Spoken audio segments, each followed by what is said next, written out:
Saturday afternoon, Sabbath afternoon. We are here for Worship and Word Conversations. We are glad that you are hanging out with us today. And I'm pretty sure you're going to want to hit that share button because what we're going to go through today is going to be very insightful for a lot of us who are hanging out in this space. Saturday afternoon, Chris, how was the nap, bro? It was divine. I took, Divine. I took one too, man. It was somewhere around, I don't know. It just caught me. Maybe about 1 o'clock. Yeah, It, mine. just, it caught up Mine with me. snuck up, drool all up on my forearm, just Yeah, it just got you. snatched. Kind of one of those maps where the kids take pictures of you and I just grab me by my collar. Oh man, the Babadook gonna cut you. Yeah. Yeah, man. Woo! Today, we're gonna be talking about just thoughts around being positioned for personal ministry. This is not the personal ministries department of your church or your ministry or anything like that. This is the context of your ministry as an individual. We're going to get into a very, very insightful conversation around that today as we have Carmilla checking in with us. We got Pastor D Rich hanging out with us. No nap. Carmilla's like, no nap. What's up with these no naps? What is going? We need to change Dix this. is like, no nap, not me. We need to good, change. good to see you. Good to see you. Lay Yeah. Ministries. Yeah. Listen. Literally. Pastor Brooks says, nah, I wish I could take a nap. Driving home from second service. Man. Well, the Lord knew that y'all needed one, so we allowed volunteered his tribute. I volunteer as nap tribute. We napped. It was an intercessory nap. Yeah, we ministered on your behalf. We did on your behalf. That's exactly what it was. Yeah, that's what we did. The Lord knew. Like I was like, why am I feeling tired? Because Elliot Brooks is feeling it.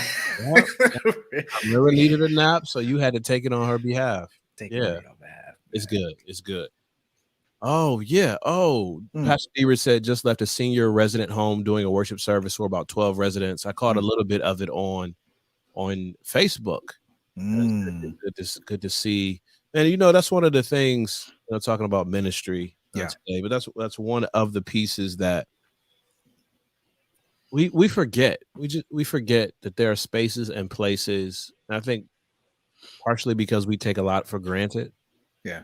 Considering our first world problems and challenges, that there are places and spaces where people are looking for interaction, for acknowledgement, for regard, for support, or just to show up and say, hey. And the senior resident homes are big spaces for that. It is. And I wonder, especially now, post-COVID. I mean, I shouldn't say post-COVID, but right. You're welcome, Pastor Brooks. We knew. Yeah, I was just wondering what that looks like now, especially because of COVID-19 and how the visitations have been. In general, looking to see how visitations have not I don't know, evolved. I'm not sure. Now that things are being opened up again. Things have been opened up. We got to do a question on the floor. Chris is throwing this question up to us. How has your church facilitated visitations? Pastoral visitations, elder visitations, ministry leader visitations. How are you continuing to connect with people? Some churches are fully back, some are hybrid. I know we were doing the drive-by thing for a while. We sort of redeemed that term because drive-by has a very bad connotation, but we redeemed it, and we do drive-by birthday parties and drive-by celebrations, graduations. How has your church navigated visitations over the past few months or so? Pastor D Rich said Zoom visitations, and I've heard from a couple of ministry colleagues, pastoral colleagues, that Zoom has provided an awesome way to connect even more so with members than they had previously. So okay. That's what's up. Yeah. Anybody get a drive by from their church anytime over the past year or so? People drive by and wave. You got a drive by? Got a drive by, P? Did drive by what? I I drove by. I drove by too. Yeah, I drove. drove I by. drove by. I did a couple of drive-bys. Yeah, yeah. Woo. So we're talking today about your positioning for personal ministry, and this is the reason why this came up. And I know some of you are watching the replay of this. You want to maybe go back and watch what we talked about on Friday evening. This came up because yesterday we were talking about Saul and just his movement from Acts chapter 9 verse 1, actively seeking followers of the way, becoming a follower of the way, and his transition, and how he leveraged being able to look for and find people who are part of the way and understanding that cultural context. Mm-hmm. So sort of like a market research project, as if we put a modern spin on it, and how he leveraged that, because Jesus was clear. He was sending Paul to Gentiles, to kings, and to the children of Israel. And he needed the ability to interact with, engage with those three different audiences. So I'm gonna toss it to you, Chris, and just kind of ask, is there something, man, that kind of caught you yesterday in what we were talking about? Yeah, I was wondering the fact that it took him less than 3 days to convert. So on one end, I'm like, I mean, what was it something that, kicking against the goads, right? Was it something that he was always wrestling with? So out of the zealousness of his heart, in order to overcome that, he just went even harder, persecuted more, until God had to finally show up and say, bro, what are you doing? Like, stop it. Like, stop this little persecution tantrum. Yeah. You already know what's what. Because behavioral, I mean, we talked about switch on your brain, and we talked about even changing your mind, and we're looking at these things, and behaviorally, yes, miracles do exist. However, typically for such behavior patterns to change so dramatically, Jesus telling Peter and them, when you are converted, and they already been with him for 3 years, and it's only been 3 days, and my man had turned around, he's now preaching. It begs the question, what snapped? What changed in his brain? Was it something that he was always wrestling with, and then he just needed that final in the flesh? That's what spoke to me too. The fact that Jesus showed up. He just didn't show up. He showed up in the flesh. And then while he's talking to him, Jesus is Jesus is talking to Ananias. What? Yeah. So that's what one of the things I was really considering was, how did it take so soon? He was validated as brother in the same time frame. I wonder, do we have the some of us, we have these assertive plans of evangelism. Maybe they're passive compared to what Jesus has done. Yeah. We out here with a 3-month program. Jesus out here, 3 days. Peter out here like, there's a pool of water. The Ethiopian, it's a, like, what we doing? So I just wonder, if it's really the fact that, Paul, he already knew. He knew a lot of the historical context. He knew about this troublemaker Jesus and these followers so he knew about it. But was he adamantly overcompensating by just killing folks so that he could satisfy the cognitive dissonance in his mind? Like, well, I could believe it, but I don't want to believe it. And the only way to not believe it is to go all the way left, like we talked about last week. Well, Yeah. if I doubt that I'm not going to go to the promised land, I need to start rebelling because I'm gonna still be on the fence. Like, nope, I'm just not going to do it.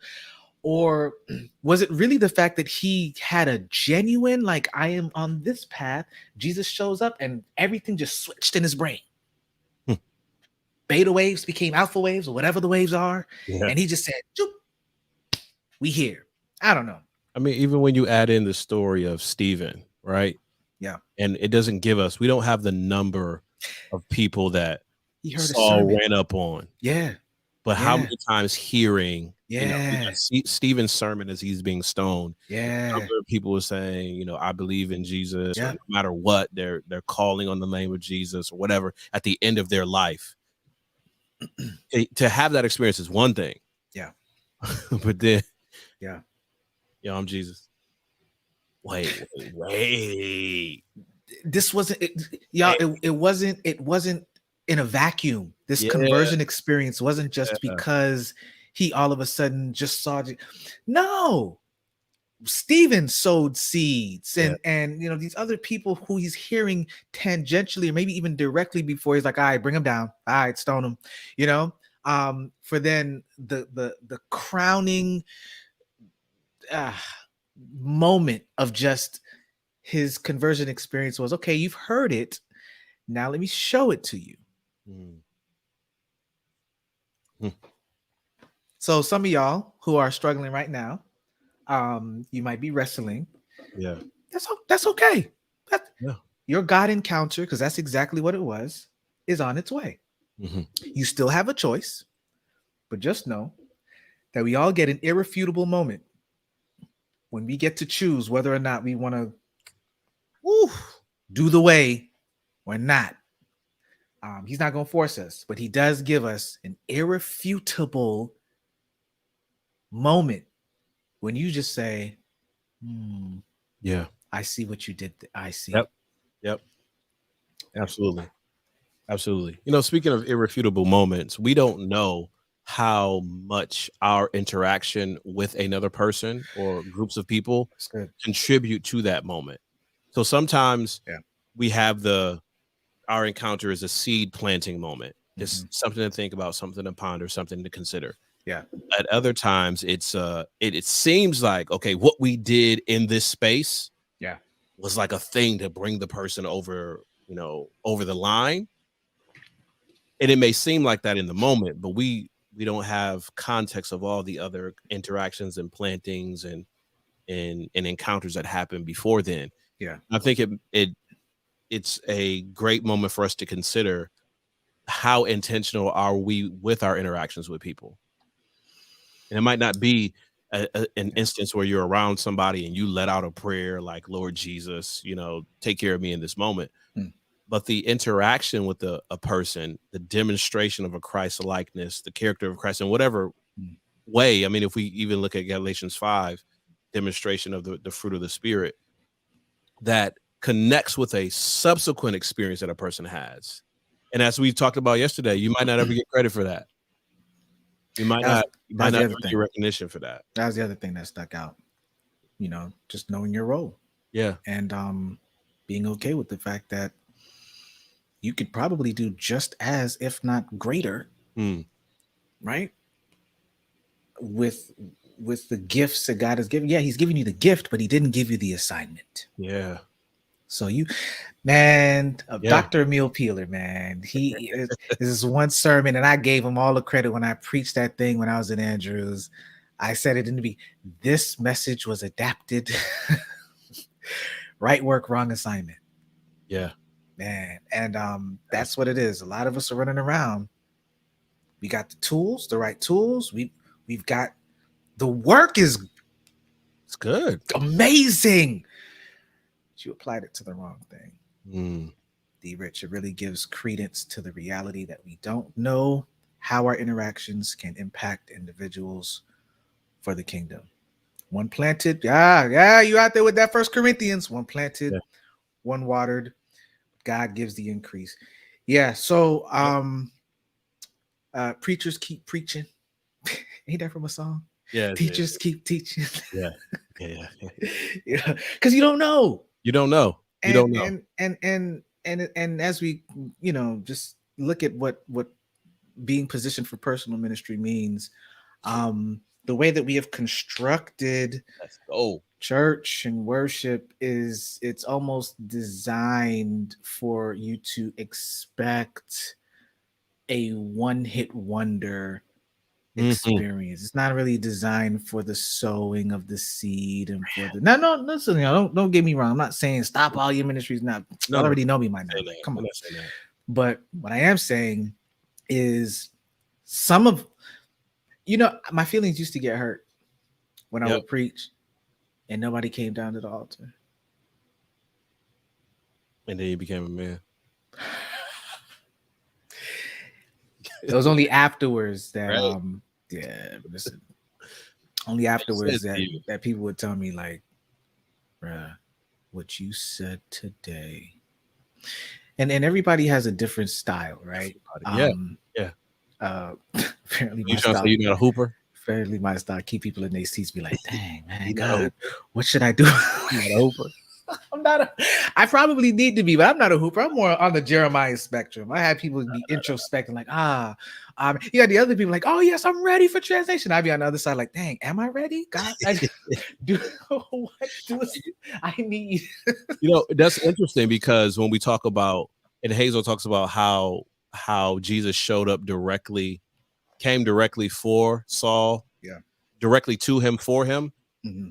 Even in how you talked about your style, Chris, everybody doesn't get, like for some people, God will show up like, boom, light, For some people, it's not like that. It's a reflective, like, oh man, sheesh. And I think the danger is sometimes thinking like the one-hit wonder. If I don't go in here and crush this thing, and so people keep going and they keep pressing to get a reaction. Like, nah, that's probably not. Is there one? Countdown. That's how I'm so comfortable in just the awkward silence now, because I know that that's part of what it is, man. Yeah. And then somebody else could come in. Oh yeah. Yeah. Now I did learn that I had to temper if I'm in that context. You got to temper it with the good, with the good news, right? But sometimes you don't need no spoonful of sugar for the medicine. No, you don't. To go down. It's one of them. Yeah. So, but that being said, we have created this divine hour window. Absolutely, D. Rich. We've created this divine hour window where if you can't get it within that particular time, and if people don't react within that particular time, you might have missed it. You don't do ministry right after potluck. Yeah. Or if we don't have Sabbath school at 9:30. Oh, don't get me. And this is why I want to talk to us today about personal ministry. Personal ministry, not in the connotation of how it's been framed by your whatever faith community you're a part of. Yeah. But this question, brainstorming, strategizing around you as an individual. What does your ministry look like? What does your contribution to the kingdom look like?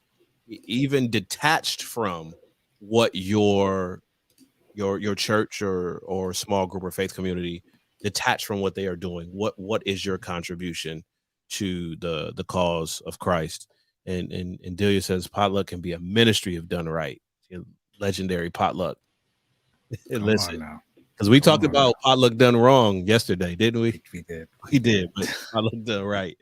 So here's something I want to transition to. And Chris, we were talking about multiple touch points. We realize in now when the typical sales cycle is, what is it, 13 to 20 touch points? It's higher now? The number. I thought it was 8 to 6.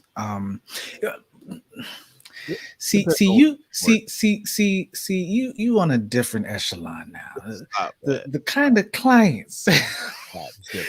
His sales cycle is like a year out. So by the time it's landed, listen, it takes you be landing the whale. But no, for the simpletons like us, it's about 6 to 8. you're 6 to 8. Yeah, it's about 6 to 8. Like pictures or flashes. Just for somebody to say, what is this about? What is this about? What are you doing? Yeah. Yeah. And so if we have that in mind, and this is going to be a tough conversation because we're pushing up against frameworks that have been in place for a long time, but are no longer providing the output that they once provided. And part of us were thinking, hey, let's just keep doing this thing, definition of insanity, and have something different happen. That's not possible. It doesn't work that way. Life just doesn't work that way. So we want to talk to you about, have this dialogue about what your personal ministry, your individual ministry looks like. And to introduce this, I want to ask us this question. I know we got some preachers on here, we got some ministry leaders here. Outside of your church position, your collective ministry contribution, who would you say that really the Spirit of God has been putting on your heart to reach out to connect to minister to provide for? And there's no wrong answers here. This is kind of your personal journey. Yeah. Just drop it in the comments as you think about where you are. Maybe it's been sitting on your heart for a long time.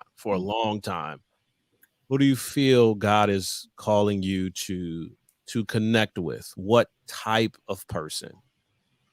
And this is why I'm asking this question, Chris. I'm asking this question because usually from a corporate context, we try to ask this question and it gets very messy. Because we say, so who is our church looking to reach? And typically the response is everyone. We don't have time to talk about how that is not the ideal response.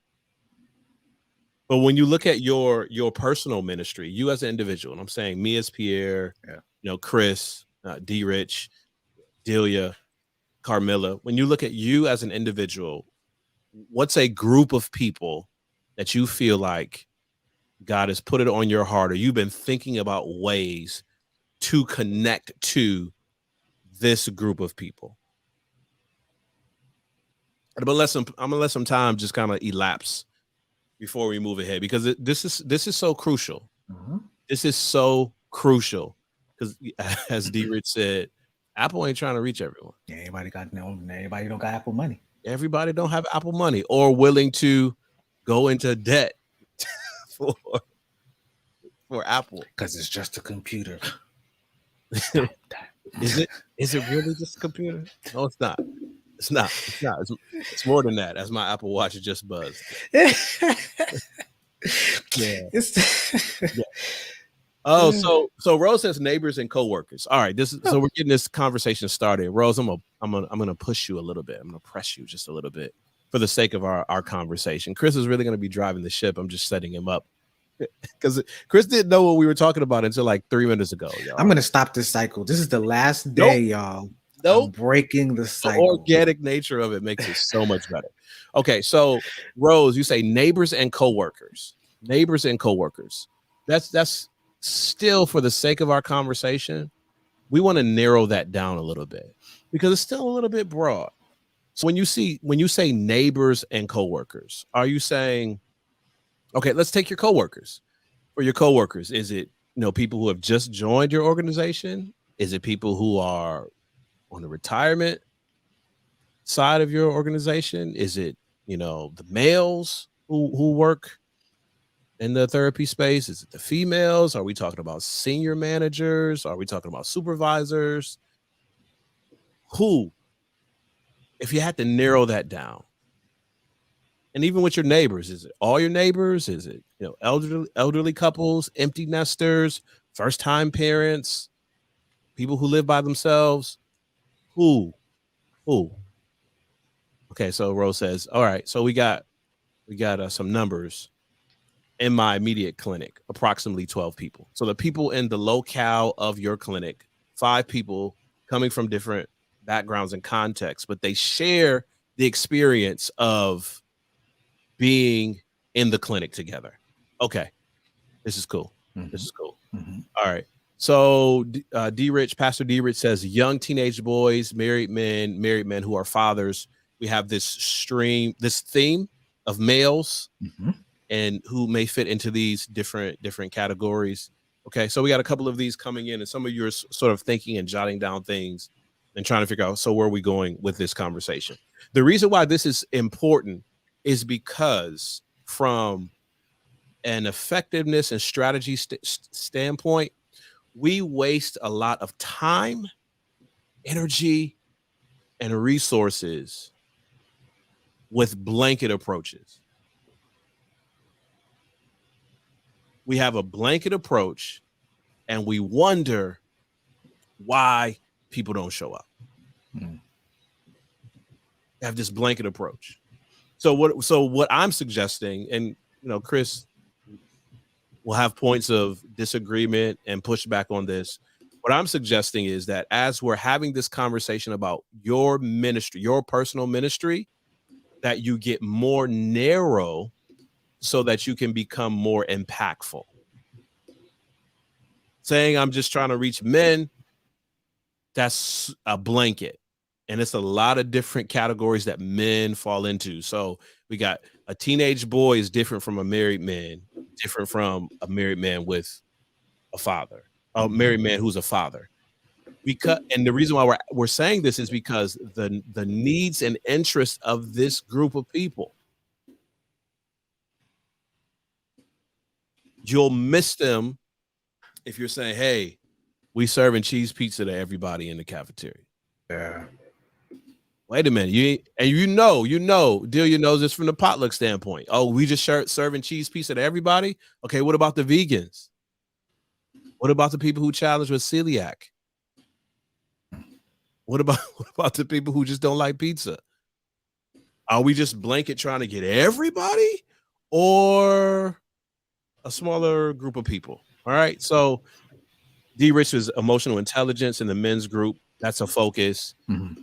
Hazel says, I've been commissioned to share God's love with my IG audience, not an in-your-face style, but to make them aware of God's presence and what they may look like, mostly mothers and women. Okay, so we got mothers and women, part of your IG audience. And Hazel, is that an audience that is tailored around style and purpose? From some of the things that you share on IG, give me a little bit more clarity around that. For April, colleagues, specifically those who I have to terminate in the season.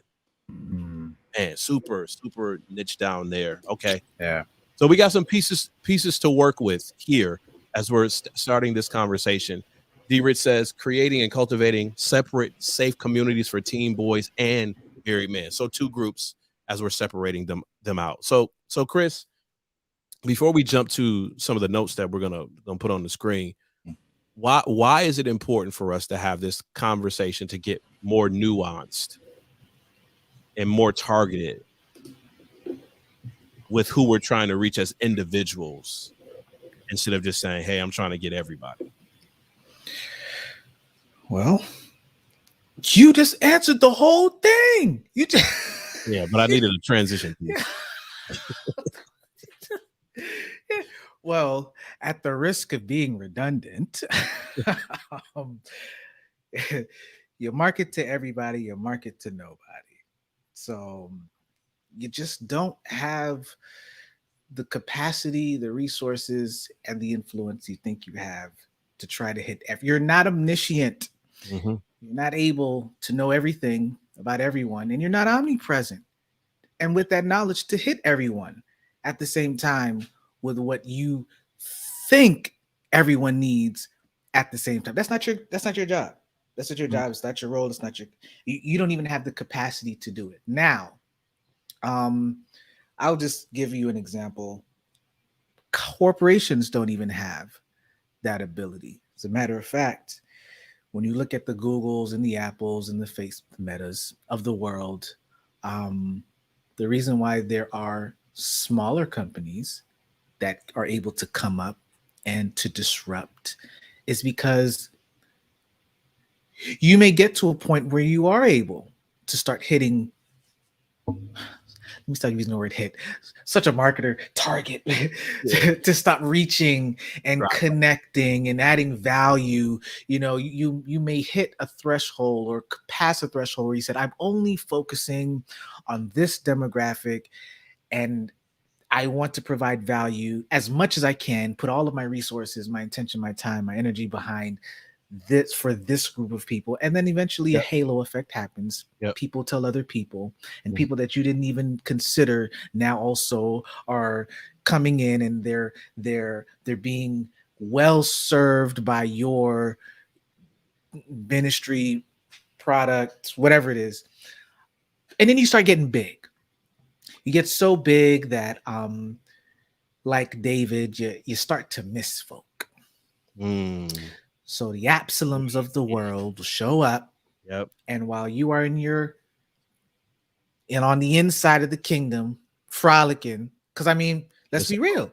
At some point, the machine is well oiled. Listen, y'all, it's cyclical. The machine is well oiled. You don't got to do as much as you used to do before. Why? You've now got people under you that are working for you, or you've got a team. Maybe they're not under you, but the whole point is it's working.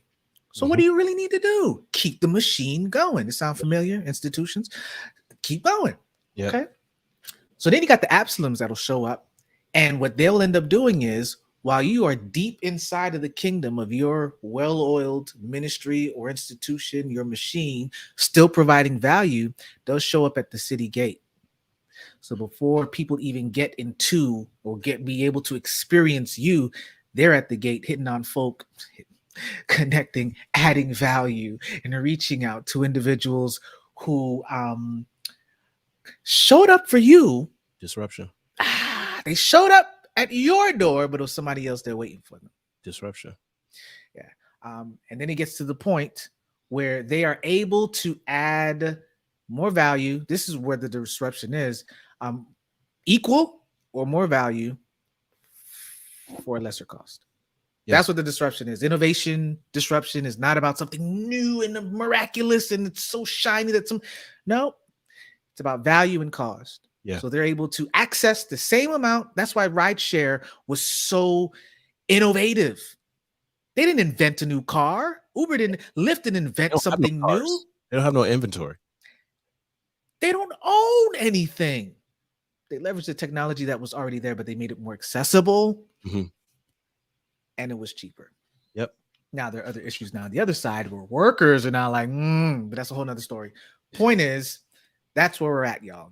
That's why even when you get to the point where you can target or reach your audience and you do it very well, you'll get to the point, halo effect happens, and you start to reach other people unintentionally. Many times you get big, but if you don't keep recentering and saying, okay, we're here, but how do we continue to get back to, and this is why mission, vision, and all of that is important, why every so often you need to revisit, why are we here? Why are we even existing? Who are we really here to serve? Because if you don't, you'll start missing the chatter at the city gate, and somebody else will be there saying, well, if I were king, this is what I'd do. And it's so important because when we look at our individual contribution, the senior grand brother is hanging out with us, G. Anthony. Our individual contribution, we need to assess who are we really being called to speak to, and it's the biblical construct. Jesus, when he sends the disciples out, he said, "Hey, first, y'all, we go into the lost sheep of Israel. First, that's our first target that we're going after. We're not going to the world yet. Nope. We're going to the lost sheep of Israel, and then after we have impact there, we'll move out from there." All right. So we're talking about our personal, individual ministry context. For Rose, it's neighbors and coworkers. For D. Rich, it's teenage boys and it's married men. For April, it's colleagues, especially during this transitional time of maybe having to release or help them to consider other options for them. So we have these pieces coming in. Carmilla says, recently called 3 colleagues and informed them I was beginning 40 days of prayer and asked if there was anything specific they wanted me to pray for. I've also been praying for other colleagues who have been sick And when I have the opportunity to converse, I will let them know I've been praying for them. All right, another example of personal ministry taking place. All right, so we want to broaden it a little more and move from some maybe general considerations or general things that we can do for our neighbors, for our coworkers, for men's groups, for colleagues, to being a little bit more specific to your individual, unique context. All right, so Chris, as we have our framework that you're setting up for us right now, what's a next consideration for us to make as we're attempting to narrow down a group of people that we feel called to minister to? Well, what did you cover already? So the group. Target the group. So I would even back up, and before you try to target the group, target the need. I knew you was coming. Chicken and egg, yeah, but yeah, I knew you was coming. I knew you were showing up. Chicken or the egg. Like sometimes you can say, you know what, I have a strong desire, to use D. Rich's example, right? Yeah. You know, I want to connect with the male population, especially those who are adolescent, and then those who are also, you know, married, and maybe because there are obviously some connections there. Yeah. So, you know, I would suggest that if you don't know the specific need, then that's a good way to start. Like, find just the pool of people first, and you can be as general as possible. And then the next thing is, what are they suffering from? What is the pain point? What is the frustration? Right. All right. So here, and begin throwing some of this in the chat, as in the comment section, as Chris is framing out this for us. This is a question that we typically don't answer in our larger ministry context. We go group, program. Yeah. So it's a bit easier to ask in your personal ministry as you're looking at chicken versus egg, problem, group, or group versus problem. Even if you start with problem the way that we did, okay, for this group, what are they dealing with? What are some of their challenges right now? So Carmilla, for your colleagues, what are some of their challenges? April, for your colleagues, what are some of their pain points? Rose, for your colleagues, what are some of their worries, their fears, their concerns? You know, D. Rich, for the young men or for the married men, what are some of the things that they're struggling with? Yeah. This will help us to frame out so that we're not just throwing. I can't even think of an analogy. Just throwing something, hoping something sticks. So that's you're gonna say the kitchen sink. Yeah, let's do kitchen sink. There's a cookie called kitchen sink cookie at Aubon Pain. Oh, it's gross. They got one at Panera too. It's gross. It's too much in it. It's like everything bagel. Yeah, like everything bagel. It's too much. It's too much. So, man, walk us through needs. How do we? You were beginning to frame out for us how we can discover what some of those needs or challenges or pain points are. Yeah. So the best way is ask certain questions. Ask certain questions. Like, so sometimes what you would do is you would try to assume that you know what their needs are versus actually going out. Kitchen sink cookie is us, Rose. This is everybody's different. Yeah. And so I'm praying for you. So the kitchen sink will come after the roses of the world, because those are the ones. Yeah, that's true. Yeah. So these are, we can call them maybe trigger questions. But ask yourself, like, what are the things that's actually like hurting your person, or what are they suffering from? And give me 1 second here. Let me see if I can find some examples right quick, y'all. And I think I should be able to. Just give me 1 moment. You got all controls over there. Oh man. As you're doing that, D. says the men's group focusing on being husbands and fathers who are seeking to develop emotional intelligence, improve their physical and spiritual health, have given birth to the vision of pouring into teen boys who may be missing men who can model those things in healthy ways. And love this statement, how you're framing this out for us.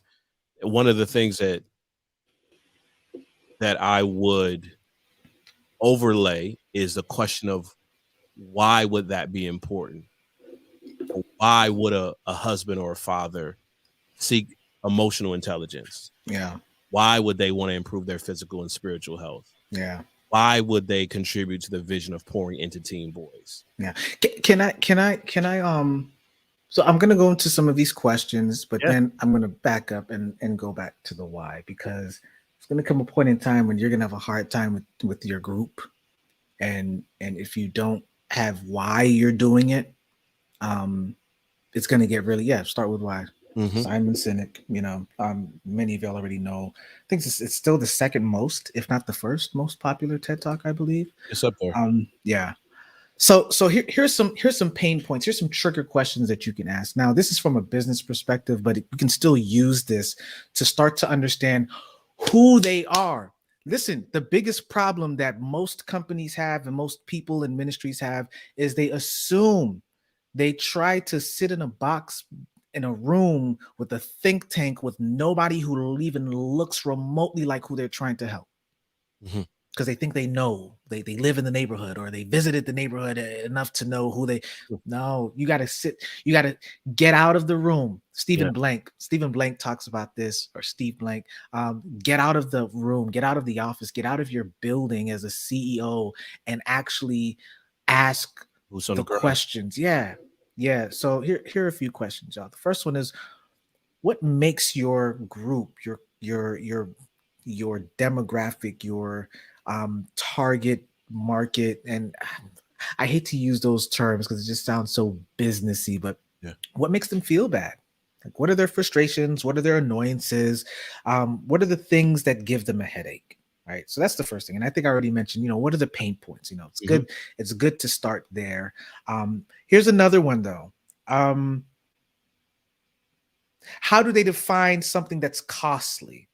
Like, what does it mean if something takes a lot of time or costs too much money or requires substantial efforts? These are all centered around pain points, right? There are different ways to come up with some of the core answers that you're going to get from them.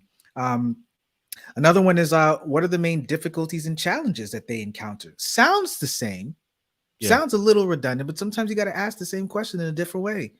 So that you can start to, and by the way, this is not you asking this to your ministry. This is you asking it to the people that you are ministering to. All right. So even asking, so Rose chimes in. Do you have to start with the headaches, or can you start with appreciating? No, start with the headaches. Start with the headaches. People don't come out here talking about how you can, because remember, you're using this information to actually begin to attract and to help people. Who had a great example? Myron Golden had a great example of this, starting with the pains versus starting with the benefits and what you're going to help them with. He says, scenario, I'm probably going to butcher this, but scenario, there's somebody who you're walking down the street, somebody has a phone, and you show up to them with $100 bill, just out of the blue, and saying, hey, listen, and let's make it even let's sweeten the deal. Maybe it's $1,000. And you say, here you go. This is for you. Now, the typical person, you may think to yourself, oh man, this is such a blessing. No, most people are going to be like, what's the catch? Like, where did you get this from? Yeah. Let's even make it even more interesting. Let's say that they run up on you. Mad excited. Yo, here, take this money right now. This is for you. And then they drop it and leave. Bruh, first of all, I'm looking behind you like, who coming behind you? They running up excited saying, yo, here you go. And let's say they're shouting as they're running away, like, I understood that you needed this and this is going to change your life, whatever. Mm-hmm. You're not thinking about all of that. You're thinking, what? There's got to be something suspicious with that. Yeah. So you try to approach the people who are in need with telling them about all of the things that it's not going to work initially. Now, do you need to understand these things? Yes, and that's also a part of the other side of understanding pains is gains. What do they desire? What is required for them to get certain things done? Man, man, you know what? We got to back up even further. But before I do that, I was waiting on it. Yeah, let me just keep going. Wow, you taking me back to the okay. So I can't stand you, man. So okay, so that's that piece. But let's take the same scenario, and the person who you're wanting to give some help to is now hurt for whatever reason. They tripped, they fell, and they bumped their head or whatever the case is. They're bleeding, like it's really bad. They can't use their phone, and so you show up and you say, hey, how can I help? As a matter of fact, you don't even say, how can I help you? You're assessing the situation and you say, hey, give me your phone. Let me call somebody for you, because they're just in shock. What do? They freely give their phone to you, tell you the passcode. Mm-hmm. You order them, or you call an Uber, or you take them into, better yet, you take them into your car. Like, listen, you got to get to the hospital quick. Let's go. They're more than likely, and some of us may be like, oh, you're playing on the emotions. All right, you can call it what you want. But if you're hurt, you're looking for answers more quickly than if you don't even know that you're hurt at all. Mm-hmm. And so that's where we're at, right? Where people are more responsive if you understand the pains first. People don't care what you know unless you know that they care. Well, the things that they know that you would care about is what is hurting them. I don't know if I froze. I don't know if Chris froze. I'm gonna keep talking and assume that Chris froze, and this idea of what's hurting them the most. So I want to go back, Rose, to I'm gonna type a note to Chris. I want to go back to this idea of dealing with, oh, his power went out. All right, cool. So he'll be back in about 5 or 6 minutes. The first thing here is wrestling with the context, the context in which this is occurring. So for you, as a person who has a leadership position in their organization, this conversation, here's the nuance to this. This conversation may be framed better with the appreciation, because your ministry is to a group of people who you already have a close affinity with, and you're seeking to figure out what are some of their challenges. So you lead with appreciating them as colleagues and coworkers, appreciating their contributions, appreciating what they bring to the table, and then dovetailing into the conversation relative to how can you support them and help to meet some of the challenges that they're having. That's one group based on your affinity. And I think April may have some context, as well as their colleagues. You appreciate them, appreciate what they've contributed, even if there's a transition piece. There we can acknowledge some work or some contribution that they've made. This is a different frame if you don't really know the group of people that you're preparing to or feel called to minister to. There's going to be that sort of pushback because things happen at the speed of trust. And if they don't know you yet, then you might not have the opportunity to do that acknowledgement, connecting conversation, as opposed to going straight to, okay, so what are some of your challenges? What are some of the pain points that you're feeling? So go ahead and drop in the comment section for us as you think about what Chris has framed out for us as right before his power went out. When you think about Delia creating a safe space for seniors who are literally abandoned by families because they don't have great financial gain to leave, and this is something that's pervasive in our culture. When you think about families in your neighborhood or colleagues, Rose, April, when you think about colleagues, Pastor D. Rich, when you think about husbands or fathers who are seeking to develop emotional intelligence and improve health in all of these ways, what are some of the challenges that they're facing? So one challenge Delia positioned us for, she talked about that challenge of abandonment, that pain point of abandonment. But what are some of the other pain points, discomforts, frustrations? If I'm in an organization and I know I feel I'm called to minister to my colleagues. How do I minister to people who I'm about to reposition them? I'm going to put them on, maybe they love this project, they love this assignment, but I got to put them on a different one for whatever reason. Okay, I got to put y'all over here. What are some of the pain points that they would be feeling? It's during the holiday season, the families around you, Rose. What are some of the pain points, Carmilla, for your colleagues? And we love the prayer ministry that you're involved in. As you think about the context of where you work, what are some of the challenges that your colleagues are dealing with on the job that could be indicators of where your ministry is supposed to go next? Chris, welcome back. I can't hear you. I want to say you're on mute, but I don't know if that's true. Can you hear me now? Okay, yeah, I got you. Okay. Yeah, D Rich out here talking about the Lord. The Lord said, "Be still." So I'm gonna back up. I'm gonna back up a little bit. So P, what we originally were gonna do was we were going to share. I was gonna share. And let me see if I can find what I was going to share. And and then now that we're talking this out, I'm realizing we can make it so much simpler. Yeah, make it so much simpler. So this is what I would say to focus on, especially in the beginning. And I think that you guys might appreciate this versus kind of going through some of the more complicated or complex mappings. You guys have seen persona before. Yeah. So I'm going to show you what you can do, but then I'm also going to show you what maybe you should do. And this is actually what I started doing. And I can't even fathom why I didn't even think about this when we were talking about this until I'm talking. I'm like, hold on, wait a minute. Wow. It takes you a while. It does. It does. So this is what the typical persona template is, right? This is what it looks like, y'all. You have kind of like the face of what you want your person to kind of look like.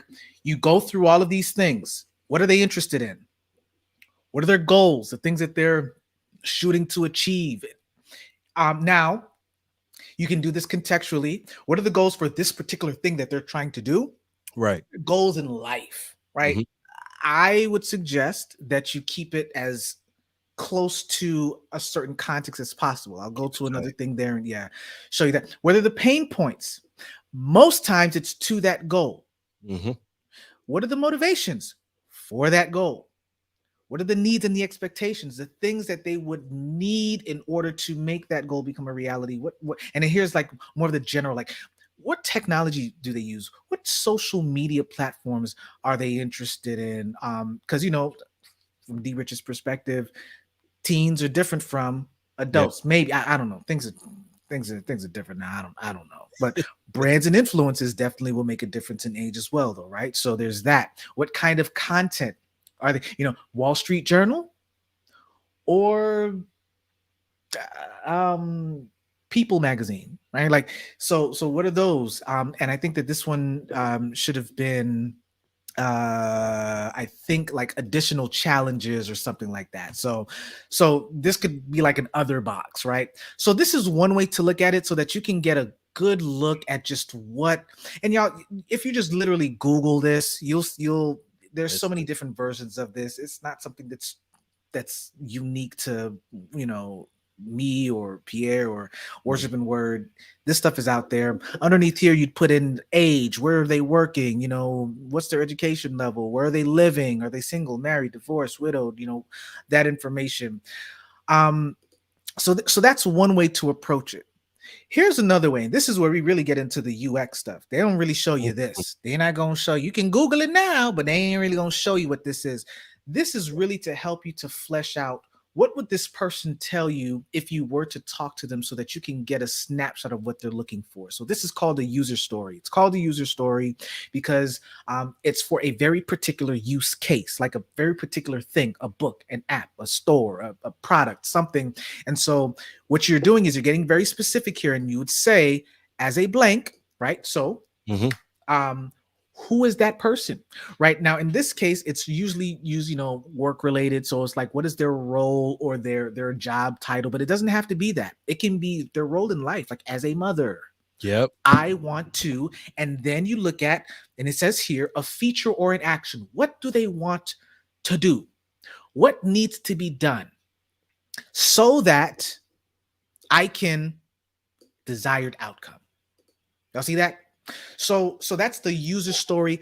A job story is a little bit different. A job story is now talking about what are they doing in that, like when they're doing something, what is that about? So when I am coming home from work and wanting to relax, right? That's a job. I'm not going to make this thing. So when you think of job, don't think of job as like work related, a 9 to 5. A job is just something that needs to be done. So when context or situation, I want to blank. I want to feel, if I'm using that same example, I want to feel relaxed so that I can, what's the expected outcome? Show up tomorrow with vigor, whatever it is, right? So that's the job story. I'm going to show you something a little bit different that's going to make everything that we're talking about even simpler. We talked about the pain points. We went from the demographic to the pain points, but there's something that we're missing. And P, I just realized that I've been doing this all year. Yeah. Why did I not start this with this? That's why I told you. So the truth is, man, I looked at this in a book today, and I was like, I'm just gonna call Chris and ask him what he thinks, and I'm pretty sure he's gonna bring this up. And here we are. Yeah, when you said template, I'm like, oh, let me look at the templates. And yeah, so I have evolved to just using this, at least for starters, because it's easier. So this is what this is. This checkbox right here is, what are their jobs to be done? What do they need to do? So you think about the demographic that you're working with, and then you ask the question, what are the specific things that need to be done?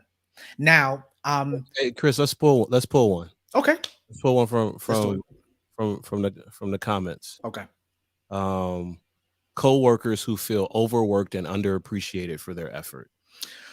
All right. So we look at the co-workers, and now the overworked, underappreciated would actually be some pains. So we can actually put that. So one is that they're overworked. Another one is that they're underappreciated, right? So we can just start knocking those out. Underappreciated. But now we still need to look at what are their jobs to be done. What needs to get done as this coworker? Like, what are they doing? So this is now where you start to dig into what kind of work is actually happening. Okay. So I'll wait for that, but this is where we are right now. And I know those of you are thinking, wait, I thought you were talking about personal ministry. Yeah. Why am I asking questions? You're gonna find out. Around if I feel called to minister to my colleagues, I mean, I'm praying for them. I'm inviting them to church. I'm inviting them to our live stream. Yeah. Why am I trying to figure out all of these things? Oh, you gonna see. I'm glad we went down this road versus the other way around. I don't know what I was thinking, P.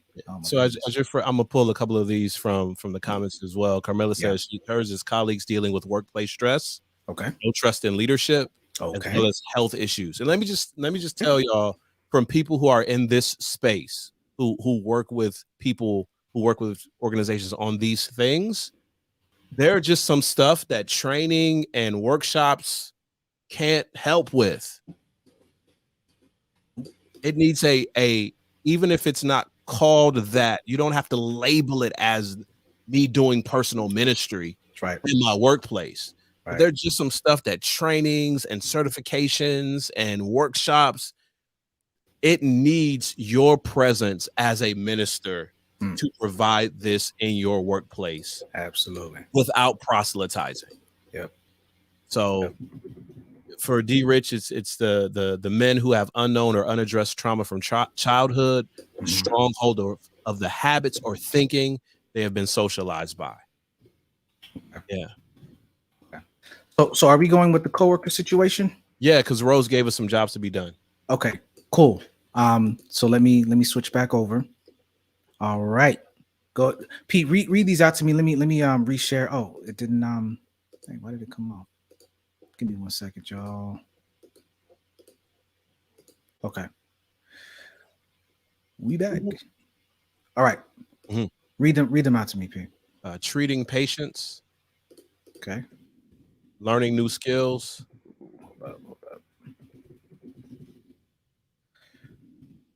Learning new skills. I'm just gonna put learning the documentation system.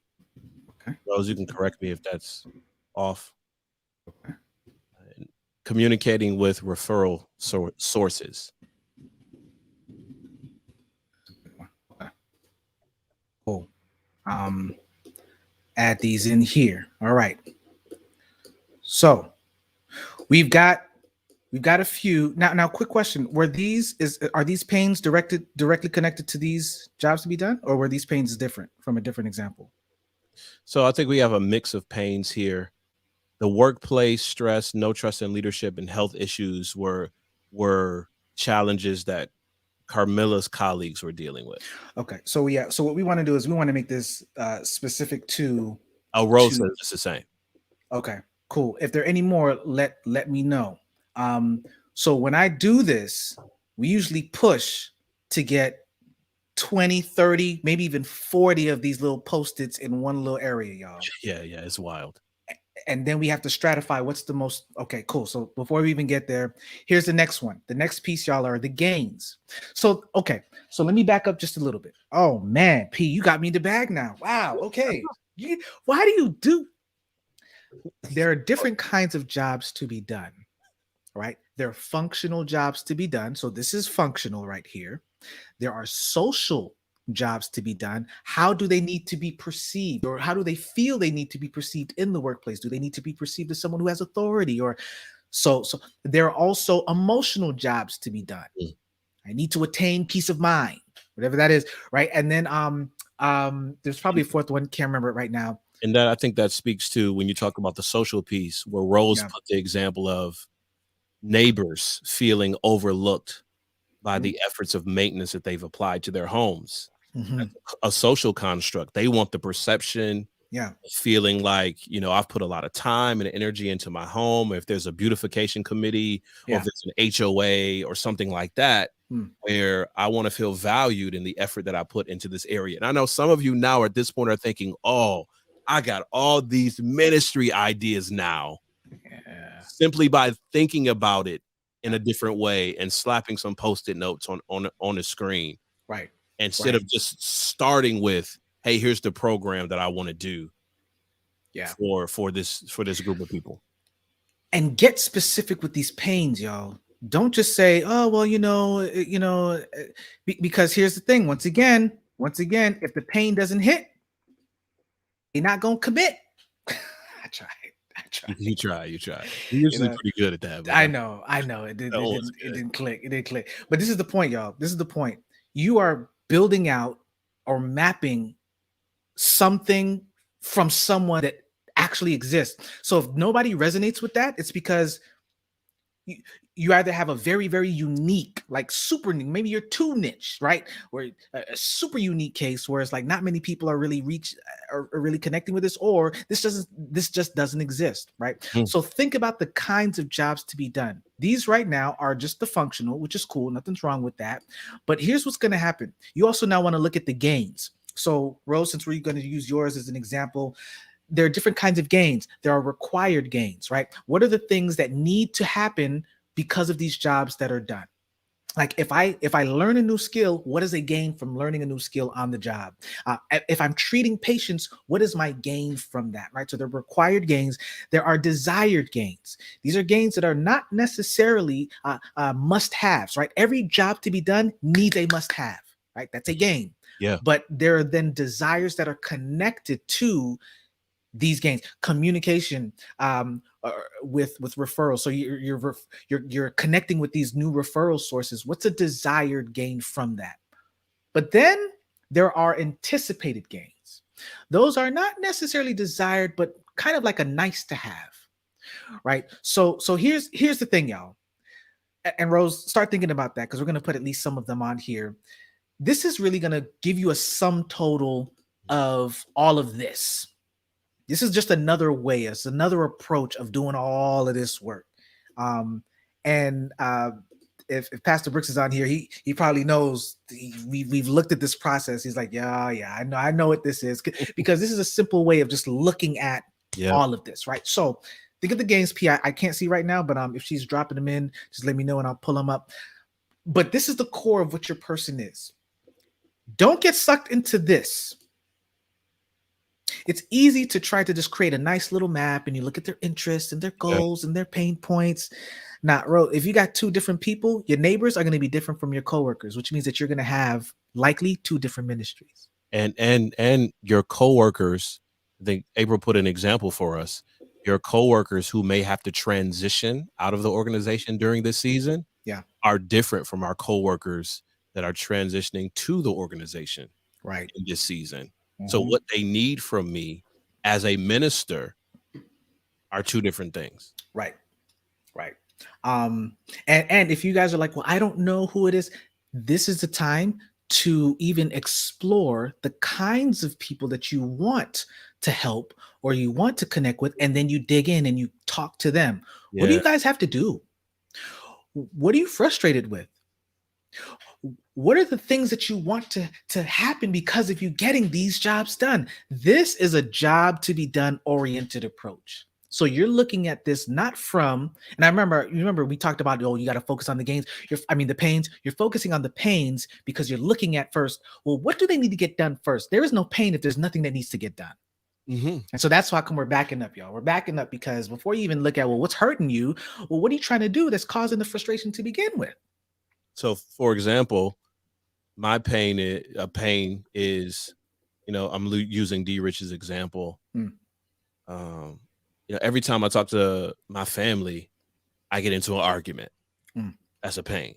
Because a social job to be done is we need to be able to have great conversations to strengthen our family. Yeah. And I would make it even simpler.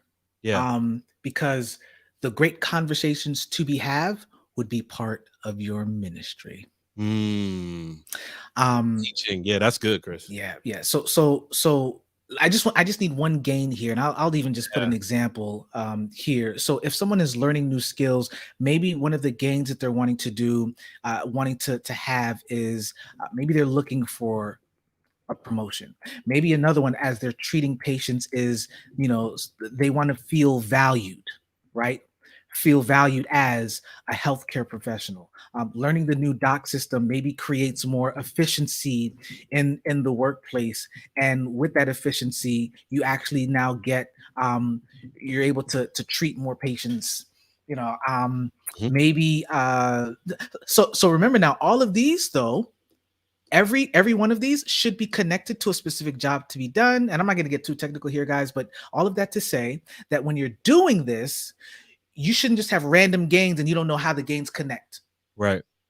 It's going to break. It's going to make the entire thing disjointed. You should be able to tell somebody, are you looking to learn new skills in order to be promoted?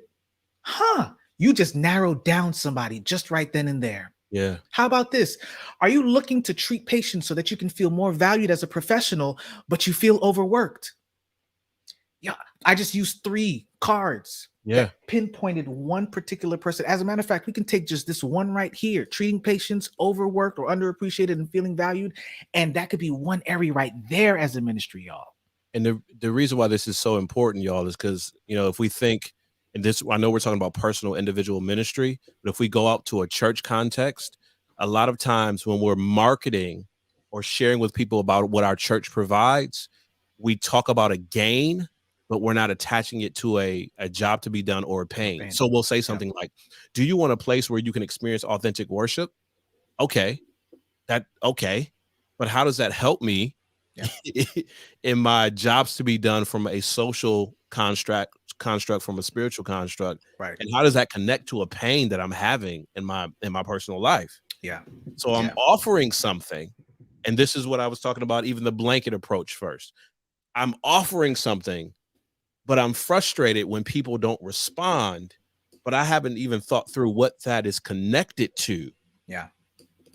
So that it will have impact. So do I need to have a small group? Oh, I'm starting a small group for men. Mm-hmm. Maybe that's not,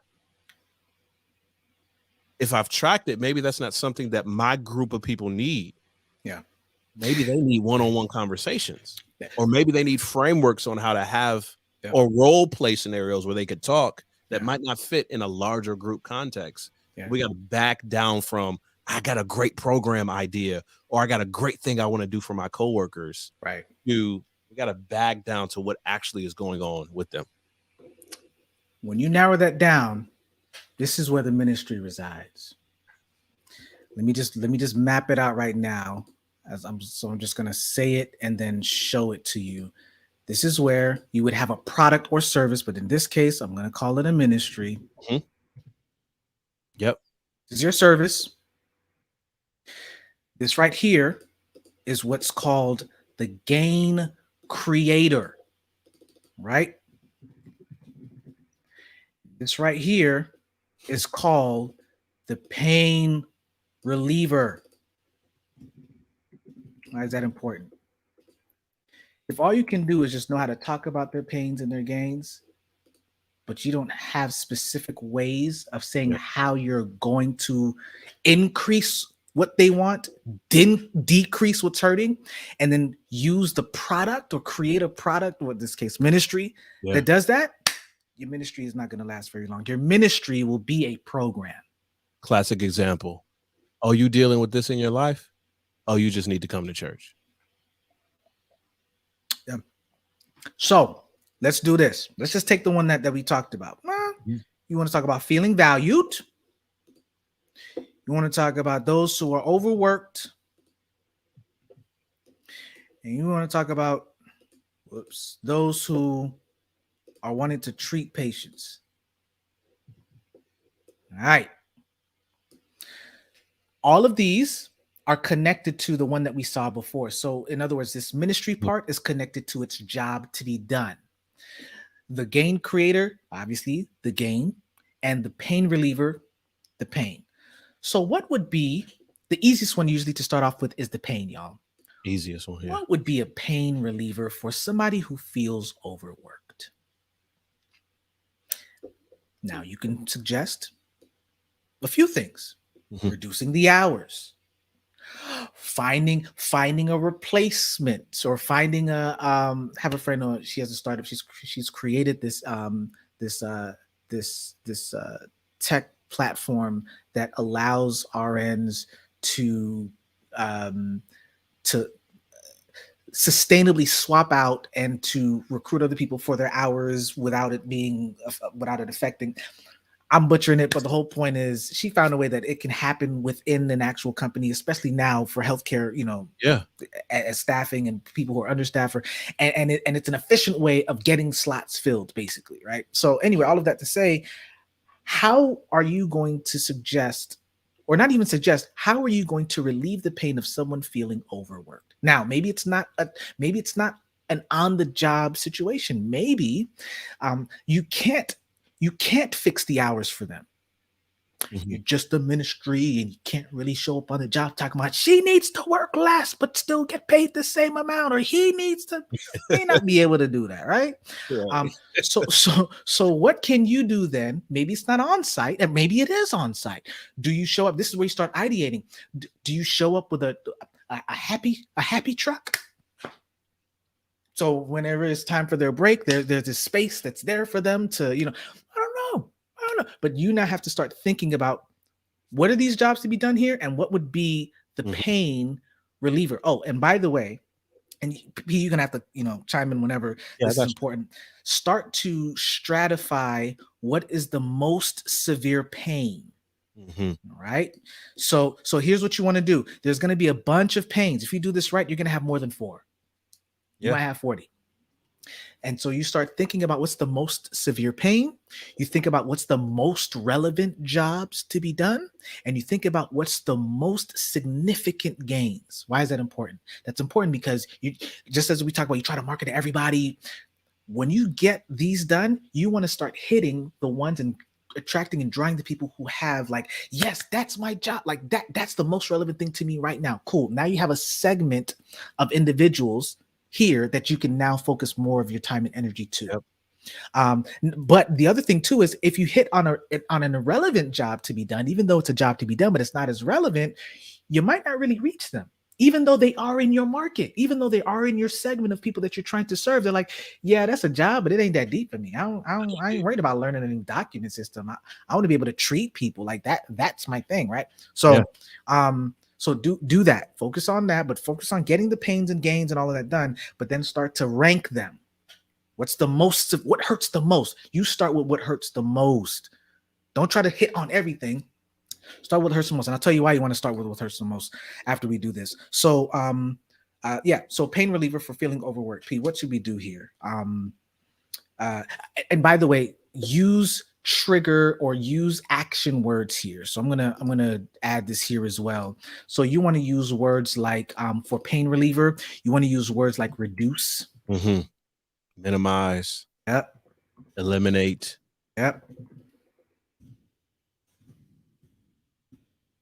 These are some of the words you want to use so that you can say how it is that you are helping the person who are being overworked. For the gain creators, you want to use words that's the opposite. So increase, maximize. There's some other ones, but even help is a little general, but yeah, we'll leave it in there for that. Yeah, for now. And so this is what I mean, boost, right? Like these are the things that you can use so that you're not just floundering all over the place when you're talking about your pain relievers. So how do we help somebody reduce the pain of feeling overworked? What are we reducing for them? And y'all could talk to me in this one. Are we reducing their hours? So Rose puts, and this is for if you have this capacity to do it, and you're working with a team of individuals, and you have this space to be aware. Rose says, "Hey, let's offer an opportunity to take PTO unapologetically. We don't have to explain it. We don't have to go through the whole thing. Take a couple of days off." Okay. So what if we reduced the fear of that's good time off? That's good. Okay. So now it's there. Let's say it's there, but people don't want to because they're fearful. Okay, what is the gain creator for someone who wants to feel valued? Remember, treating patients is the ministry. We still got to come up with a product there, or a ministry here. But what do we need for them to feel valued? The person who's treating patients. What would that look like? What are we increasing? What are we maximizing? It can be, for this case, it could be very general, like, increasing self-esteem, or we can get very specific. The reason why I ask is because you know better than we do, as you're working in that space, what would actually be a great example here. And that's one of the common things that happens, not just in workplace environments, but even as we think about the example of the neighborhood or the example of, men and families. People in general have that wrestling with, do I feel valued? Yeah. That's something that we're continuing to chase. Yeah. So if I'm working in an environment, what are some of the things that I can do, that I can offer my colleagues, ministry capacity, leadership role or not? What can I offer my colleagues to give them a greater sense of feeling valued in their role? Okay. So Rose put here, decreasing take-home work. So the family time or quality of life outside is increased. Okay. So my question is, does the direct connection of treating patients is this connected to the feeling of being valued at work? If it is, cool, we'll roll with it. Yeah. But we want to be very specific here as we're connecting these dots that they can very much feel valued at home, right? More time at home, which is cool. But then they get back to work and they don't feel valued, right? So yeah. But this is how this process works. We're firing the synapses and we're thinking of ways. You're not going to get it right on one shot, right?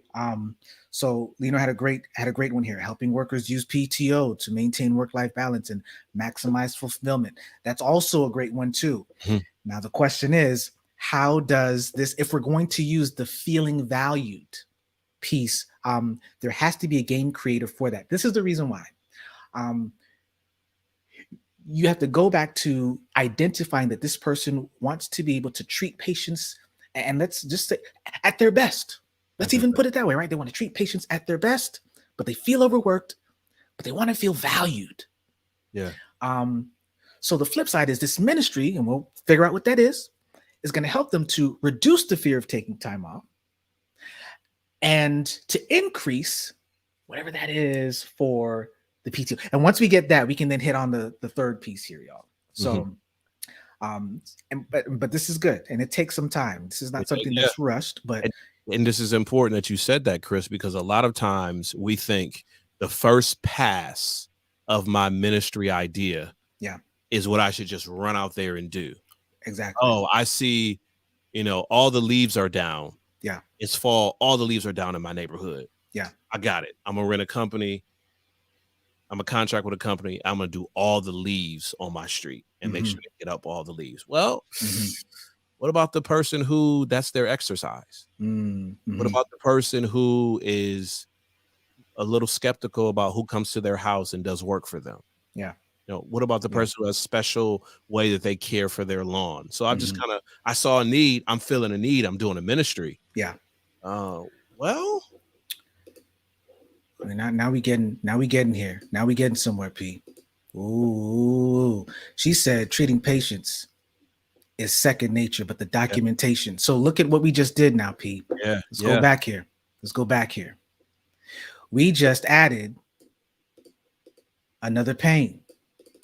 It's actually there already, the learning the documentation system, but maybe it's not. How did Rose phrase it? She put there the time to complete the documentation takes the time to. Okay, so I'm going to put here completing documentation. It's going to get a little bit more tricky, but that's all right. Yeah. And the reason why is because, and you guys will see in a second here, we just changed what the pain reliever is.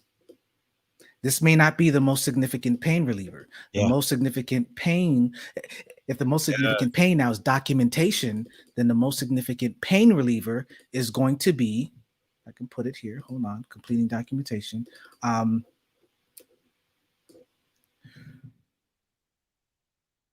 let's use another word here, minimizing the time it takes to complete documentation. You're like, well, how do you create a ministry out of that? We don't know yet.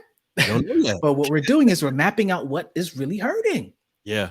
And maybe you say, man, this is not in my purview. I'm not able to do this if I'm not in this space, or I'm not really sure. So, but that's okay. We're gonna rock with this. So I'm gonna still keep this one here because this is also a good one to have. But now it seems as if minimizing the time it takes to complete the work of documenting, and we're gonna put here treating patients at their best, like that. Yeah. Well, not the patients at their best, but like the caregivers, physicians, the caregivers, right? So then, what would the game creator be? Would it still be feeling valued? Let's massage this one just a little bit more before we move forward, and then we can actually look at what would this ministry take? What would you need to do? What would you need to serve in order for this pain reliever and for this game creator to actually be relevant, a relevant, sustainable ministry? And I'm going to start thinking too, just kind of looking at What would a gain, a simple gain here would be if we're looking back at right.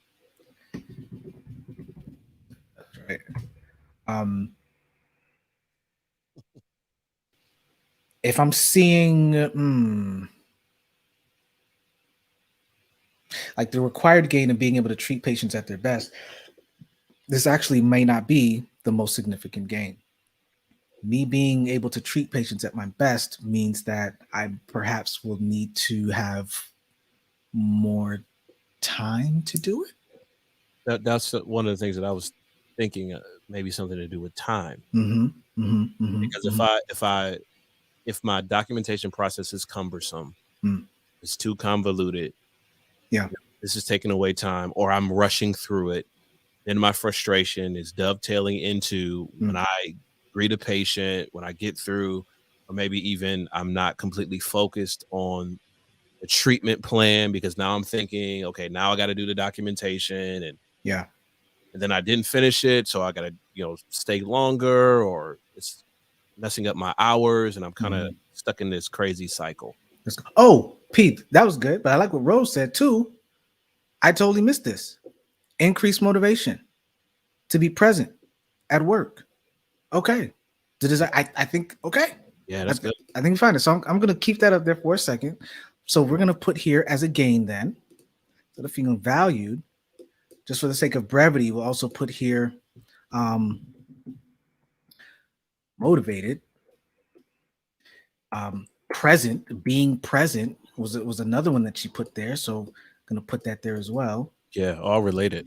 Yep. And if we have more time, we definitely dig into what that, that is. But okay, cool. So now what we do is, instead of putting here feeling valued, we then would say increase motivation. How does she phrase this? To be present? Yeah, to be present at work. Okay. And that leads to a desire to treat patients. Right. So we've got our gain creator. We've got our pain reliever. I'm going to just move this one out for now. We've got our pain reliever. So what would this ministry be? For people, caregivers, to be able to treat patients at their best self. Like what could be the service? What could be maybe even the product? Like what is the thing that's going to help minimize the time, increase the motivation by you doing what for them? Now, this is where the wheels start turning. You start thinking, well, I technically, maybe from an HR standpoint, I can't, right. What do I do? Like, do I bring in, like, maybe if I'm working on the job, do I create a way, an onboarding way, or some sort of system, kind of like a hack in a sense to not shorten the time, but not shorten the quality of being, of documenting things properly. Don't know. I will say this from a healthcare standpoint, this is probably one of the biggest things. Burnout. Yeah. Because of the EHR system. Yeah. The electronic health record. It's a big issue. So you may find out, as I did, that you just may need a better EHR. your hospital, right? Your network, and which you have no control over, right? You're just like, man, we need a better program so that people can more efficiently do their work, but it has nothing to do with what I might be able to. So, but all of that to say, y'all, this is helping you to figure out, like, what can you do? So Rose says here, reaching coworkers. I'm not sure if I connected this to the same thing. I don't have Facebook open, so I can't tell you. Okay. Yeah. Let's answer Leonor's question. What are the templates that we're using? Okay, so right now we're using Jamboard. So Google's Jamboard. So you just go to jamboard.google.com, and it's like a whiteboard, a digital whiteboard setup. And then what I'm using, these templates. So this one I pulled from Strategizer. I gotta write it for y'all. Yeah, you giving away all the secrets. I'll drop it in the comments. Okay, cool. You know why? Because if you're really good at what you do, you're still gonna need us. Still gonna need a facilitator for that. And this is what I tell people all the time. I'll give you the tools, right? We can give you the tools. And this is why a lot of ministries fail.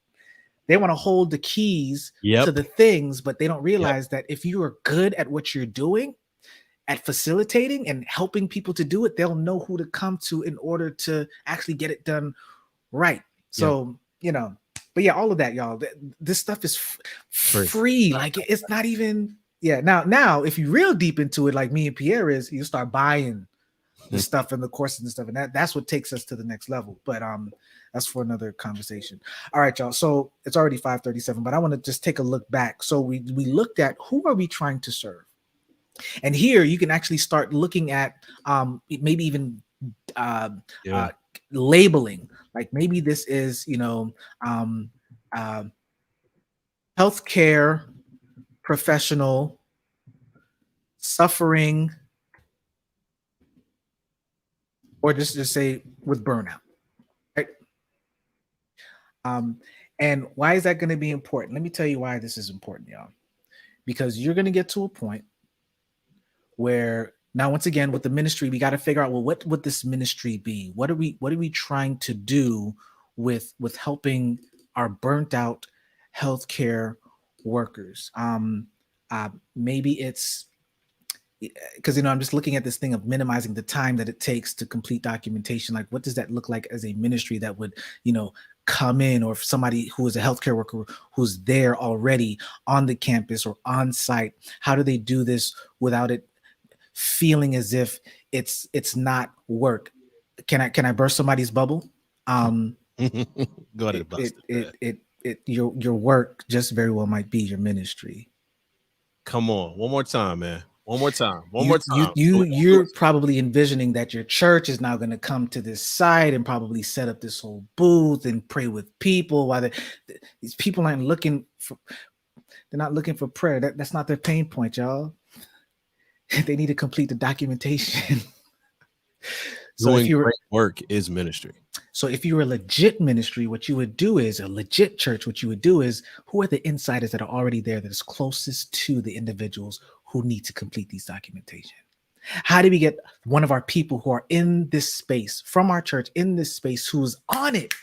You better believe that there are people who still know how to use janky EHR record systems and still know they exist. Who can we find from our church who is that person to help other people as the EHR system 5 years later gets updated? Because y'all know it takes like 5, 6, 7, 8 years for a whole system to change in an actual hospital network, right? So this is what you start looking at, because once again, you got to focus on, and let me just take it here, focus on the pain and the gain. And so it removes this whole facade of having a nice, beautiful program when it's not even scratching the surface of, did you minimize the time it takes for somebody to complete their documentation work so that they can treat patients at their best self? Because if we did all that and we're not scratching when nobody's itching, is it really ministry? Yeah. So I don't want to belabor the point here, P. I know that I wanted to spend more time here so that we can actually come up with an actual service here. Like, I don't know, maybe it is, you know, maybe it's I don't want to say mentoring. I don't want to say coaching. What would it be? How would you help somebody? And maybe, Rose, you can help us out. How would you help somebody in the future? Or how have you helped somebody in the past, that felt they were suffering from burnout, and we were able to help them to complete their documentation work a little bit easier? And there's a lot of nuances with this, right? Because you can't just bring in randos coming in talking about, oh, I can help you. Nah, HIPAA, right. Negro, you can't see this. So and other examples too, if you have ideas kind of floating as you're thinking about, I know some of you come from the government space, I know some of you come from the NGO space, or wherever you come from, as we're wrestling with this, you may have a great perspective on, hey, this is what we can do. So just because you don't come from necessarily the healthcare space doesn't mean that you wouldn't have a great idea. Right. And if I'm looking to start a ministry or looking to increase my ministry capacity, part of what I'm going to do is seek out people who come from different contexts. Give me some perspective on what I'm looking to do in my space. Yeah. Okay. Let me as y'all can see, this is not easy work, right? But let me just. Rose says, could the idea be to provide lunch so that allows time to get back to documentation. Okay, let's do that. And mind you, if it doesn't work, that's okay. You start scratching around and finding what it is. So maybe it's a well, let's find a catchy word. So it'll be like a okay. Come up with something catchy, but you're creating a lunch service. Okay, cool. So here's what we do. Here's if somebody says, so what do you do? How do you explain this? All right, cool. We did all of that work so that now we can get to this singular statement right here. So you're gonna say our blank, and then I'm gonna fill it in later. So this is actually let me do it this way. Our services helps certain particular people that we're looking at. So we said healthcare professionals suffering from burnout who want to, you're like, oh, what do they want to do? Jobs to be done, treat patients their best, right? This is why we're doing all of this, y'all, who want to. So I'm just going to put here, just for brevity, effectively treat patients by, and then you hit on the pain reliever, minimizing the time it takes to complete a documentation. Yeah, work that cut and paste. Yeah, because we ain't got the time for that. And by, now this seems like a very long sentence. You always have the opportunity to shorten it just so that you can get the essence. But this is who you focused on. And then instead of just saying our services, you put here our lunch service, our lunch ministry. Or even push it just a little bit more, Chris. Replacing our with my. Because it may be a context of personal ministry where this isn't a grand 3 or 4 person committee. This isn't, your group. It could just be something that you individually do as a colleague or as a leader of colleagues. It's good to help alleviate some of their pain points. Yeah. So you have here your, what is that ministry? Helps, who is that target? Who want to, what is their job to be done? By, what are they suffering from? You don't talk about the suffering here. You talk about the relief. Takes time to complete the documentation, and by increasing the motivation to be present at work. Yep. Now, if this doesn't resonate with anybody, it's likely that you got to go back to the drawing board, and that's okay. Let me just what is going on here? Okay. Right? That's your ministry, y'all. And so now you go back, and so now you start tweaking and starting to figure out, well, how do I do all of this? Should we add the last piece? It's already 5:45. We here. Let's just finish it out. All right. Okay. Here we go, y'all. Let's do it. This is the last piece of the puzzle. This is as this is loading up. I just want to encourage all of us. We're coming down to the end of the year. Yeah. April for your colleagues at work, Rose for your colleagues and neighbors. Pastor D. Rich, he left, but he'll watch the replay of this, for the different male groups you're looking to minister to, and anyone who's watching this, as you think about how do I minister beyond the context of my church and ministry leadership and nominating committees. How do I minister to people? And how can I be more strategic and intentional? What can be layered along with my prayers for my colleagues, my neighbors, homeless people in my area, men who are struggling with being husbands and fathers, women who are wrestling with postpartum depression, whatever it is? What can I ask? What can I add to my prayers to have a impactful ministry? If you do your ministry right, it needs to be sustainable, scalable, meaning it should have the capacity to increase. We know this, right? Biblical, right? Yep. And it should also be profitable. Now, that doesn't necessarily mean that you're doing this for money, but you're going to need resources. And you're going to need to be able to provide funding for your ministry, right? Yeah. So don't look at this as a business, but just understand that if you want that kind of ministry, that is those three things: scalable, profitable, and also sustainable, meaning it can last quite some time. You're going to want to use something like this. So this is the business model canvas. It's 9 specific components that helps you to kind of take a snapshot and look at what's actually working and what isn't working with your actual ministry. All right. And the reason why this is important is because really this is hypothesis. You're still hypothesizing what is going to work, what's not going to work. So great example here. Your value proposition is you have a lunch ministry that's helping people to be more present at work. And if they're more present at work, you can relieve the burnout, something like that, right? You got the customer segment, but here's some of the questions that you need to ask. Channels. How are you distributing the lunch? What are the ways that's going to happen? How are you creating awareness for them to even know that the lunches exist? This is what now you start to become more practical. It's one thing to say, oh yeah, I'm going to do a lunch ministry and I'm going to show up. No, okay.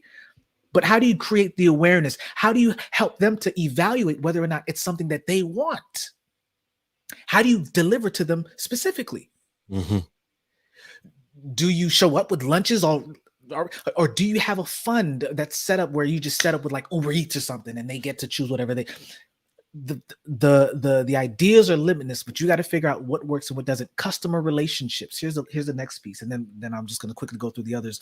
So here's some of the questions with this is this going to be a personable interaction? Is it going to be automated? Where maybe people don't even see you. Maybe they show up at a desk and they put in something in a kiosk and then something pops out and helps them to get their lunch or whatever the case is, right?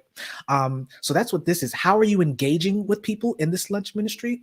How is this lunch ministry going to reach them? But then also streams of revenue. So what is, and I know some of us don't want to talk about money when it comes to, but are you making any revenue from this? Now you can say, well, if it's a ministry, then I'm not necessarily, that's a lie.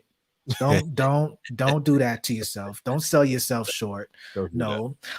Because anything that you're making, you can put right back into sustaining the ministry. Okay. So now, but you need to ask yourself, is it a fixed revenue stream? Is it variable?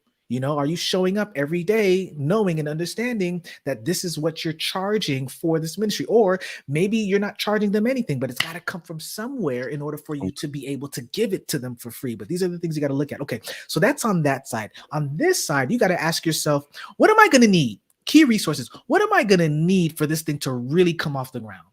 Mm-hmm. Key activities. What do I need to do day in and day out? What is the most important things that need to be done in order for this ministry to happen? Is it if I'm making lunches and personally delivering it to them, then that means that I'm going to need time to actually make these things. I'm going to need bags. I'm going to need the groceries, right? So then the question is, who are my key partners? Who can I connect with? Because maybe it's not me doing all of this myself. Maybe I can connect with another company who probably already has bagged lunches or whatever the case is. And then all I do is now distribute it personally because that was my customer relationship model. And the last piece is, how much is all that going to cost? If it costs more than you're actually making, your ministry will not be sustainable. If you're relying on the church budget in order to, that's cool. That could be your revenue stream right there. There's a line item in the church budget, but just know that if you go over it, then there's some fixing that you're going to need to do. So if you want to do it from that perspective where you're doing it under your church organization, just know you're using their money, so they got a lot of say so in how this ministry works as well. And they may not necessarily be keen on how you just came up with all of this, which is a whole other discussion. But yeah, y'all. So all of this though comes from looking at, I'm just going to back up, comes from looking at understanding. This is called a value proposition statement. Your lunch ministry helps healthcare professionals who are suffering from burnout, who want to effectively treat patients by doing 2 things: minimizing the time it takes to complete documentation and increasing motivation to be present at work. So if you're having somebody who loves to treat patients, it's second nature, but they love to do it. They want to do it at their best. They want to be able to do that, but documentation is killing me. And I want to be present. then your ministry is for them. If it's not those things, your ministry is not for them, and that's okay. That's okay. That's okay. Not for everybody. That's okay. So you go back to these boards and you look at these things and you start to reevaluate and keep evaluating, am I on target? And your ministry will be successful. Also consider the fact that it can be seasonal. The ministry that you offer may not be for a long duration. So, what if you're providing this lunch service so that we're reducing time that it takes to get lunch? We have more time for documentation. Yeah. Then your system changes. You have this strategic documentation system that makes documentation amazing now. Yeah. So that no longer is a pain point. Right. Then you ask yourself, okay, so what's another pain point or interest that I can target so that I can lend my thinking to this space. And it's okay to say, this was a good run. We had a great run with this ministry. Mm-hmm. But our target, our demographic, our resources, our key partners, whatever has changed, or even my general interest have changed. They've changed. Or the group that I feel called to minister to. Before it was people who were just starting in my organization. Now my ministry is to retire people on the cusp of retirement. Mm-hmm. Mm-hmm. Or my ministry was to retirees in my neighborhood. Mm-hmm. Now it's shifted to people who have just had a baby in my neighborhood. And it's okay, and really be open to the prompting of the Spirit as it's time. Because sometimes, we know this from a church context, it can happen also in a personal ministry, an individual ministry context. Yep. Sometimes we stay longer than God told us to. Yeah. Yeah. And this is what makes ministries a little bit different from a business. Mm-hmm. Mm-hmm. And the reason why our churches are suffering is because we try to use that business model canvas that I just showed you, and we fit. First of all, we don't even use a model for business, period, but we try to create churches, not even try to, we have create churches as institutions and businesses that should be running forever and ever. Yep. That ain't how, that's not, you're like, what, churches aren't supposed to? No, that's not what I'm saying. What I'm saying is you still got budget, line item stuff that's been on your thing for 10, 15 years, and it's not reaching anybody. And yet you're keeping it, you're keeping the machine running. Listen, y'all, there's gonna come some folk that's gonna sit at the front of that gate, like I talked about earlier. Scoop. Yeah. They'll scoop it. So and here's the other piece. God may be calling you as an individual to scoop, to stand at the city gates, and to provide things as an individual that an institution may be unwilling or unable to do. That's why we ask people, yes, if you're a part of a church, what ministry are you contributing to as part of this faith community? But regardless of that, or in addition to that, as an individual believer in Christ, citizen of the kingdom, regardless of you were voted to something or not, how are you impacting the life of the people around you where you live, work, and play? And it could be something as simple as providing a lunch option so people can reduce the time it takes for them to get back to work. Y'all see that, right? Like, it wasn't some huge, major, innovative. It was taking something simple but applied in a different way. Yeah. The way that I hadn't even considered before. Right. Neither of us have considered it before. We were doing this in real time, y'all. Real time. So you find out lunch is free time for somebody to. So somebody could look at that and it's like, oh my goodness, that's amazing. It's like, well, yeah, it's just lunch. But for somebody else, though, it's a pain reliever. So let me give you this last story, Chris, before we sign off. There was something I saw on LinkedIn, maybe last week or so, and it was a person who posted a coffee shop. And this coffee shop had taken time cards from the employees, and they had this service where you could buy a coffee for a person, and you would stick this time card to the wall, and on the back of the time card, you designated who the coffee was for. Wow. So it was like, okay, coffee for law student who is wrestling with finals. That was written on it. So you would have to identify yourself as that person and take it to the register, and your coffee was already paid for. Coffee for homeless person, coffee for single mother, coffee for somebody who is thinking about committing suicide. And it's this sort of tapestry of offerings. And somebody put in the comments, man, think, even if you don't drink coffee, right? Think about it. For some people, it's just a cup of coffee. For another person, wait, a person who doesn't even know me, who I won't even meet, was thinking about somebody in my situation. That's good. And that could be just what I needed to keep going one more day. And then the pay it forward framework is amazing, because people who get a free coffee or whatever subsequently come down the road and fill out something for somebody else. Yeah, no, that's good. That's good. Wow. Listen, y'all. Yeah. Don't be running around using these templates and y'all ain't prayed though. Say it one more time. I went to strategizer.com and I know the ministry I'm gonna roll out. Nah. Don't do that.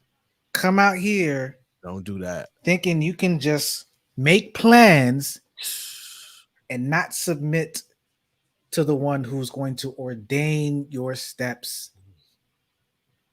Yep. Period. So I know you got some fantastic ministry ideas right now. Yep. Even a new way of conceptualizing those based on the frameworks that we shared. Some of y'all already went to strategizer.com, and that's cool. Yep. Make sure you check in with the boss so that you don't end up signing up for the wrong assignment. Yes. Creating a beautiful ministry. They got us like, all right, cool. I'm giving it to that person. Take everything you created and hand it over. I tell you what I heard. Yo, listen. The personal experience. Man. And where did that experience come from, P? Woo. I'm just gonna tell y'all to go pray. That's it. That's the experience. Go pray.